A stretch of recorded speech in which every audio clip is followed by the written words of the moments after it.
Bonnie Bat by Katie Grace.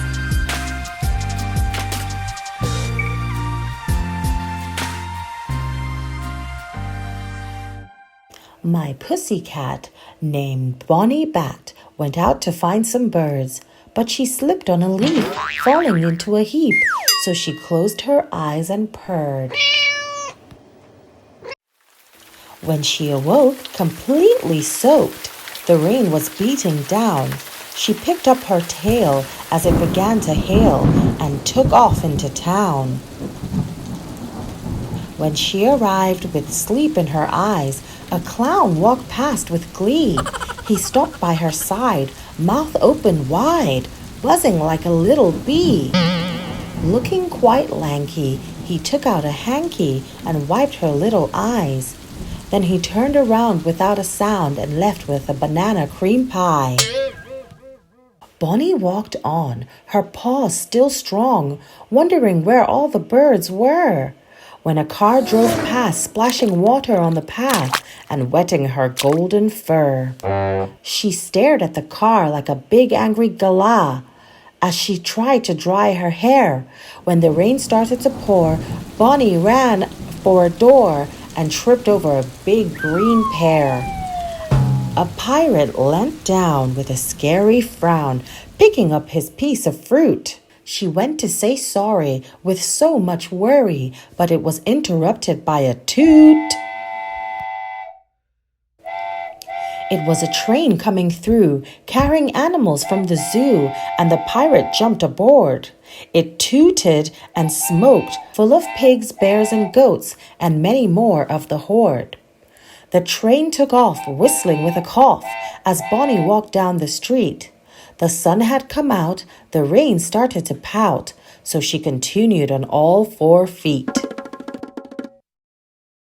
The road was long as Bonnie continued along, her paws starting to get hard. Not paying attention, though, she felt the tension as she bumped into a guard. He looked down at Bonnie, at her fur all tawny, and smiled a big toothy grin. He went to catch her but failed to conquer, so she kicked him in the shin. Bonnie ran away, much to his dismay, wondering where she could go. Then she saw a shop. She ran and she bopped through a door that she didn't know.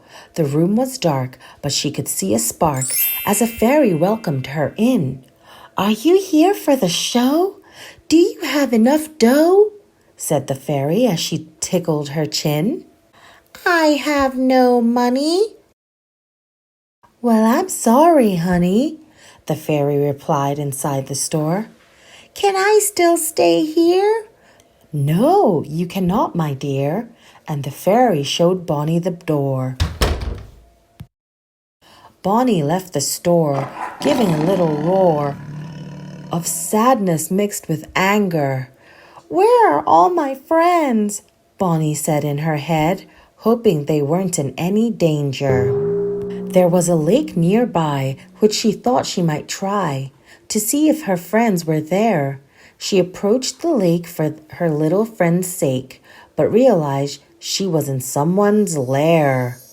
A mermaid popped out of the water with a spout and gave Bonnie a friendly smile. "Who have we here?" Smiling ear to ear with grace, class, and style. "Bonnie is my name," she said with some pain, sad without her friends. "Well, hello there, Bonnie. My name is Connie, and I don't mean to offend." "No, you haven't, Connie. It's so nice and sunny, and my friends or I seem lost. I can help you, my dear. Just have no fear. We'll find your friends at all costs. There are birds in the sky. They dip, dive, and fly, and I'm missing them every day.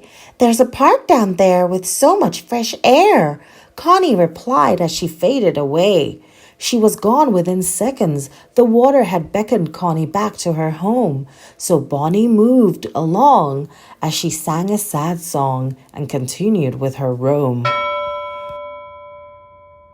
To the park she went, her paws heavy like cement. Bonnie continued on her mission when a little girl with a flute, looking ever so cute, grabbed Bonnie without permission.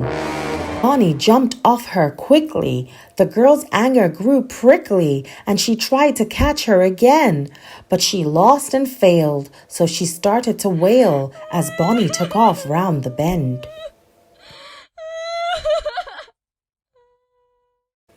Bonnie kept walking and began to start calling all of her friends nearby. Sitting in the park with the trees full of bark, she opened her wings to fly. She saw all her friends, crows, doves, and hens, and flew up to the sky to meet. They welcomed her in like she was their only kin, a feeling nothing can beat.